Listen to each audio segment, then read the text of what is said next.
19। रावण राज्य बनाम राम राज्य।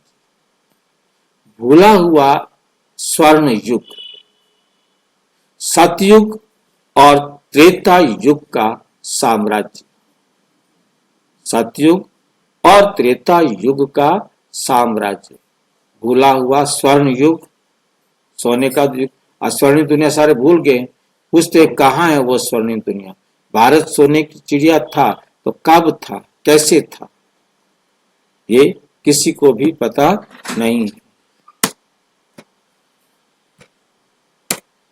धार्मिक साम्राज्य बनाम अधर्मी क्षेत्र। एक तरफ तो है धार्मिक साम्राज्य और दूसरी तरफ है अधर्मी क्षेत्र।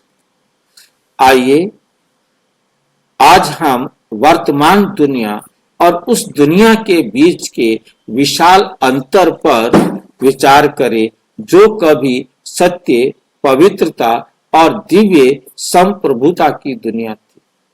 दिव्य संप्रभुता की दुनिया थी। एक क्षणिक साम्राज्य आज की वास्तविकता। आज की सच्चाई ये है कि क्या है, क्षणिक साम्राज्य, थोड़ी देर का ये राज्य है।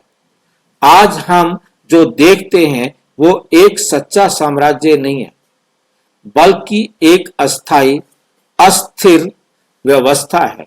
यहाँ लोगों पर शासन करते हैं और कहाँ एक दिव्य संप्रभुता नहीं है। हालांकि सरकारें बदलती हैं, नेता आते जाते रहते हैं और व्यवस्था व्याप्त रहती है। कोई एक सर्वोच्च शासन नहीं है और इस प्रकार ये क्षेत्र अधर्मी है। इसलिए ये क्षेत्र क्या बन गया है, अधर्मी। सारी दुनिया आज एकदम नर्क बन गई है। स्वर्ण युग और दिव्य राजा और रानी का शासन। जब स्वर्ण युग था वहां देवी राजा रानी का शासन होता था। इसके विपरीत सतयुग स्वर्ण युग में एक दिव्य राजा रानी श्री लक्ष्मी और श्री नारायण का शासन था। उन्होंने धार्मिकता, प्रेम और दिव्य ज्ञान के साथ साथ शासन किया।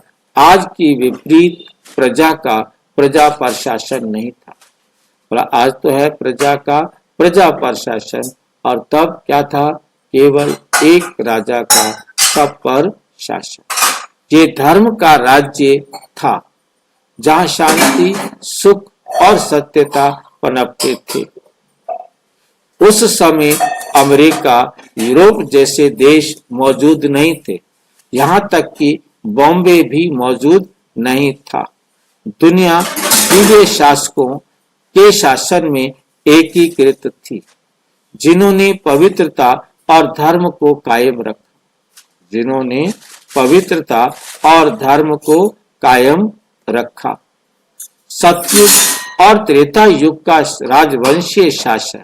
सतयुग और त्रेता युग का राजवंशीय शासन। सतयुग में शासन लक्ष्मी नारायण के 8 राजवंशों में विभाजित था, जिनमें से प्रत्येक सत्य और दिव्यता की विरासत को कायम रखता था। योद्धा युग के रूप में जाने जाने वाले त्रेता युग में श्री राम और श्री सीता के 12 राजवंशज थे। क्या समझ में आया? प्रत्येक सत्य और दिव्यता की विरासत को कायम रखता था। योद्धा युग के रूप में जाना जाने वाला त्रेता युग में श्री राम और श्री सीता के 12 राजवंश थे, जो धर्म के क्रम को बनाए रखते थे। देवताओं की पोशाक, ड्रेस देख लेना कैसी होती है देवताओं की, फिर बनवा लेना।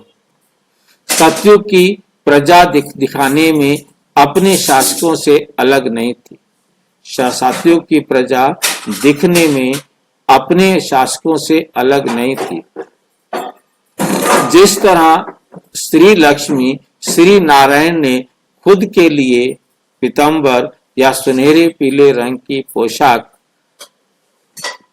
से सजाया था, उसी तरह उनके लोग भी सूर्य वंश की पवित्रता और प्रकाश को दर्शाते हुए समान वस्त्र पहनते थे।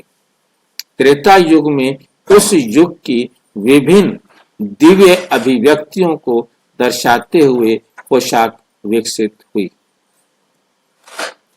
दिव्य साम्राज्य की भव्यता, देवी साम्राज्य की भव्यता कैसी होती है? सतयुग का राज्य केवल भव्य ही नहीं था, ये कल्पना से परे था। श्री लक्ष्मी और श्री नारायण का महल सबसे कीमती और रत्नों और जवाहरातों से जड़ा हुआ था। मंत्री और शाही गणमान्य इस भव्य सभा में एकत्रित होते थे। एक दिव्य सभा जहां धर्म का पालन किया जाता था, यहाँ तक कि महल की खिड़कियां भी सोने, हीरे और जवाहरात से सजी हुई थी, जो उस समय की समृद्धि और पवित्रता को दर्शाती थी। स्वर्ण युग में लौटने का आह्वान।